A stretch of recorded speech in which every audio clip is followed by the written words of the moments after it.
It's Sound Advice with audiologist Doug Leonard from ASI, Audiological Services of Iowa. And Doug, we've talked a lot in the past about husband and wives come in. They struggle with their communication if one of them or both of them have hearing issues. But the whole relationship between a parent and a child can be a difficult one to maneuver too. When maybe the child starts to want to help the parent might be a little resistant at that. It can be a tricky one to navigate. It is interesting, how we, as kids ourselves with our parents, we thought we knew everything as a young 17-year-old boy, right? I was smarter than my dad for sure, wasn't I? And, that relationship, I always told my kids, at least, I think you become an adult when you realize your parents actually know something, right? Good. That's a good rule. And you rely on them for advice and wisdom and whatever. And that relationship lasts for a while, maybe through our 30s and 40s and 50s and 60s. But as we get older, sometimes our kids will want to start helping us out, which is natural, and it's understandable. But it can sometimes lead to some difficult conversations if the adult children realize that, hey, mom or dad is not hearing as well as they were.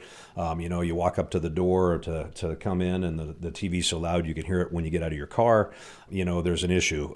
If you knock on the door and mom or dad doesn't come and answer the door, I can't tell you how many conversations I've had with people who are concerned because their mom or dad can't hear the phone ring, and when, we use our cell phones to do a lot of things, communication, but really checking in on our family.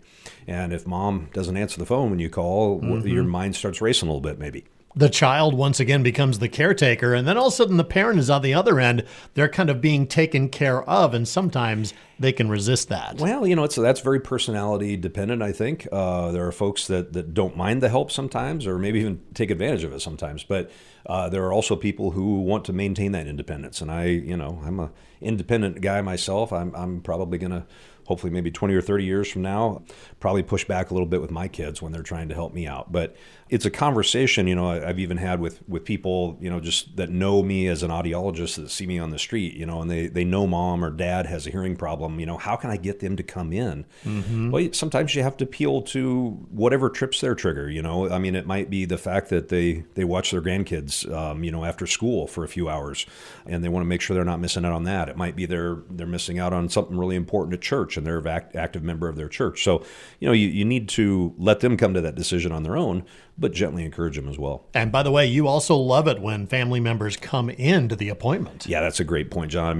That moral support, a little bit of extra case history sometimes helps.